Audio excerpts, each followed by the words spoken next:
عشرت بیگم کی بیٹی عائشہ، جو کہ ان کی لاڈلی اور حسین ترین بیٹی تھی، جس کا انہوں نے ایک ایسے لڑکے کے ساتھ رشتہ طے کر دیا تھا جس کی نہ تو صورت اچھی تھی اور نہ ہی سیرت۔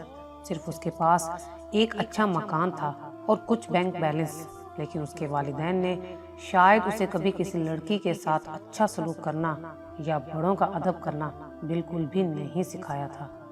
عجیب شخص تھا، مگر عشرت بیگم کو اس کی دولت نے اندھا کر دیا تھا، اور وہ اپنی بیٹی کو اس کے ساتھ بیاہنے کو 100% مطمئن تھی، یہاں تک کہ سارے خاندان والے اس کے خلاف تھے۔ پھر ایک دن ایسا بھی آیا کہ وہ بدصورت اور غلیظ ترین کردار کا مالک شخص بارات لے کر عشرت بیگم کے گھر اس کی بیٹی کے لیے پہنچ چکا تھا۔ اس کے ساتھ ایک دو بزرگ اور چند لفنگے دوست جو ایسے لگ رہے تھے کہ ابھی ابھی نشہ کر کے آئے ہوں، باقی اور کوئی نہیں تھا۔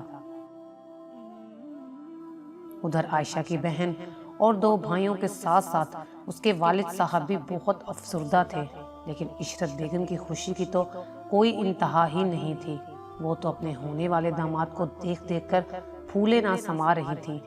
پھر نکاح ہوا، کھانا وغیرہ کھایا، ویڈیو بنی اور سب اپنے اپنے گھروں کو لوٹ گئے، اور عائشہ بھی ساجد کے ساتھ اپنے گھر کو لوٹ گئی، یعنی عشرت صاحب کے داماد ساجد صاحب کے ساتھ اس کے گھر کو لوٹ گئی، اور اب وہ گھر ہی اس کا گھر تھا۔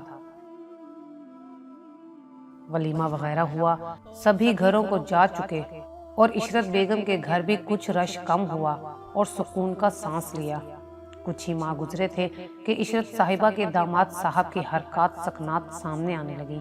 پہلے تو عائشہ برداشت کرتی رہی اور گھر میں کچھ نہ بتایا، یہاں تک کہ اس کا اپنے دوستوں کے ساتھ اس کی موجودگی میں شراب پینا بھی کسی کو نہیں بتایا۔ حسین ترین بیوی کی موجودگی میں خود گھر سے دور دوست کو فون کر کے گھر میں شراب منگوانا بھی اس کا شیوا تھا۔ عائشہ پر نشے کی حالت میں تشدد بھی ہوتا رہا، لیکن وہ اپنی ماں کے فیصلے پر سر تسلیم خم کیے ہوئے تھی۔ اس نے ابھی اپنے ماں باپ سے اس کا ذکر تک نہ کیا اور سب کچھ چپ چاپ برداشت کرتی رہی۔ ایک دن وہ نشہ کر کے عائشہ کو پیٹ رہا تھا کہ اتنے میں عائشہ کا بھائی اپنی بیوی کے ساتھ اس کے گھر پہنچ گیا، اور اس کی یہ حرکت دیکھ کر غصے سے بے قابو ہو گیا اور فوراً ہی عائشہ کو لے کر گھر واپس آ گیا۔ گھر پہنچ کر عائشہ سے وجہ پوچھی تو عائشہ نے سب کچھ حرف بحرف اپنی ماں کی موجودگی میں ہی سب کی گوش گزار دیا، اور دھانے مار مار کر رونے لگی اور اپنی ماں کو کوسنے لگی کہ ماں نے مجھے کس جہنم میں پھینک دیا، کس جانور کو میرا ہم سفر بنا دیا۔ ماں، میں نے ایسا کون سا گناہ کیا تھا جو مجھے یہ سزا دی؟ وہ روتے ہوئے ماں سے سوال بھی کر رہی تھی، بیٹی بس اب میں تمہیں اس گھر میں کبھی بھی نہیں بھیجوں گی، چاہے جو بھی ہو جائے۔ تم نے اتنے ظلم خاموشی سے برداشت کیے بیٹا، مجھے معاف کر دینا، مجھے معاف کر دینا۔ اب کی بار عشرت بیگم بھی رو پڑی تھی۔ چند دن گزرے تھے کہ ساجد عائشہ کو لینے گھر پہنچ گیا، اور وہاں آ کر اس نے بہت بدتمیزی کی اور چلانے لگا کہ میری بیوی کو میرے ساتھ بھیجو، لیکن عشرت بیگم اور عائشہ کے بھائیوں نے اسے ساتھ بھیجنے سے بالکل انکار کر دیا، اور ساتھ ہی ساتھ یہ بھی کہہ دیا کہ ہم اپنا سامان اٹھانے آ رہے ہیں اور تجھ سے طلاق کا مطالبہ بھی کرتے ہیں۔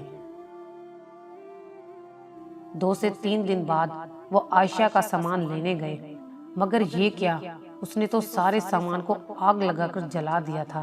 جب عائشہ کے بھائیوں نے یہ دیکھا تو ساجد سے وجہ پوچھنے لگے، تو وہ غصہ ہونے لگا اور آپس میں اچھا خاصا جھگڑا ہو گیا۔ ساجد کے ساتھ اس کے دوست بھی گھر پر تھے اور سب کے سب نشے میں تھے۔ انہوں نے ساجد کے ساتھ مل کر عائشہ کے بھائیوں کو خوب مارا، جس کی وجہ سے عائشہ کے دونوں بھائی زخمی بھی ہوئے۔ وہ زخمی حالت میں گھر پہنچے اور ساجد پر مقدمہ درج کروا دیا۔ کچھ ہفتے مقدمہ چلنے کے بعد عائشہ کے حق میں فیصلہ ہو گیا اور اسے طلاق کے ساتھ ساتھ ایک ظالم شخص کے ظلم سے نجات بھی مل گئی۔ اور پھر کچھ ماہ بعد اس کا ایک نہایت ہی سلجھے ہوئے گھر میں رشتہ ہوا، اور وہ اس لڑکے کے ساتھ ہنسی خوشی زندگی بسر کرنے لگی۔